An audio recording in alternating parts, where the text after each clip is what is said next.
नुआपड़ा जिला Khadiyal block दहेलपड़ा grammar पुराणा हरिजनपड़ा रास्ता उपरे आंठुए कादुओ पानी जमी रही तार प्रतिवाद करी ग्रामवासी तरफ खड़ियाल भवानीपाटना राज्य राजपथ 16 दहेलपड़ा छकठारे ग्रामवासी द्वारा रास्ता अवरोध कर याद्वारा जानवाहन यातायात बाधाप्राप्त होइछि। भारी जान सबू रास्तार अटकी रही केवल स्कूल बस और आम्बुलेंस को छाड़ी दि जाउछि। ग्रामवासी अभियोग है ए ग्राम प्रधानमंत्री आदर्श ग्राम भाव में घोषित होइछि किंतु समस्यार समाधान हेउनि।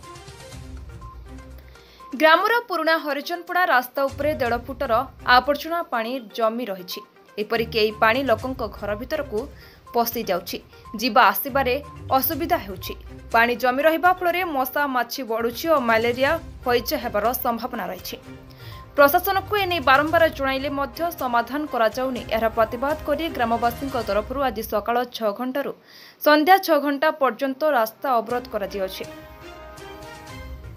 ग्रामवासी समेत निखिल उत्कल ग्रामीण चाषी मूलिया संघ नुआपड़ा जिला मध्य एथिरे सामिल होइछन्ति। खड़ियाल तहसीलदार तथा इनचार्ज वीडियो नरसिंह गाड़बा आसी लोकंक सह आलोचना करथिले और समाधान प्रतिश्रुति देबा परे रास्ता अवरोध घटिथिला। परे रास्ता परिदर्शन करी तहसीलदार डिमार्केशन कराजिबो और जबरदखलकारी को हटा जाई रास्ता और ड्रेन निर्माण कराजिबो बोली प्रतिश्रुति देथिले। नुआपड़ारू बीरबल प्रधान को रिपोर्ट संग्राम टीवी।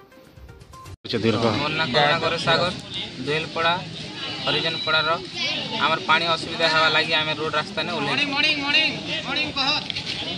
काके काना ई विषय से काके अगर पुलिस के जणे थेनु वीडियो को जणे थेनु तहसीलदार के जणे थेनु के सुनले नहीं सेतिर लगी आम रोड रास्ता के उल्लेख आज के 3 वर्ष हो गला ना छुआ पिला भारी कष्ट होछन हमके भी चलवा लगे भारी कष्ट होछे कादो रही जाउछे छुआ माने पड़ी जाउछन छेली बेड़ा के भारी असुविधा होबार संभावना रोग होबार संभावना अछि।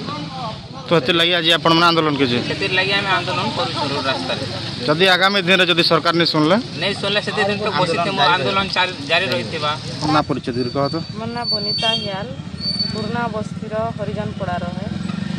से पूर्णा बस्तीर 3 नंबर वार्ड में पानी बेसी जमी जाए 3 फुट ऊपर पानी जमुचे से लगी बेसी असुविधा होउछे। 3 वर्ष खंडे ही गला से किसी भी एक्शन नहीं नेबे सबू वीडियो सब तहसीलदार सब आसिक चली गले ना किसी भी कई कर्मू बोलछन किसी कर नहीं पारबा। आम थाना ने भी एप्लिकेशन देइथिलु तो सेति लगी इटा आज थोड़े स्ट्राइक कर देखू बोली कहूँ सरकार काना करुछन से विषय आमके टिके आज जदि आज नहीं हेबा बोले आम आगे जाई करबी यार रास्ता लगी यार बेसी यार 3-4 दिन एंता बसी थी मो रास्ता ने जदि किसी सरकार किसी नहीं करबे तांगे आज सकाल टू रास्ता करथिले दहेलपड़ा ग्रामवासी तांकर जो हरिजनपड़ा बोली साई अछि से साई रे पानी जाग पूरा जमा हो रही जाउछि। एटा गोटे वर्ष येटा नथिला तांकर समस्याटा विगत 2-3 वर्ष से समस्याटा अछि।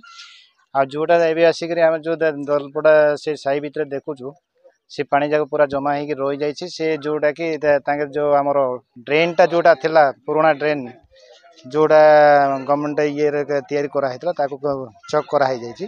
चक करिकि सिपटे घर द्वार बांधी सेटा चक कर दैछन्ती।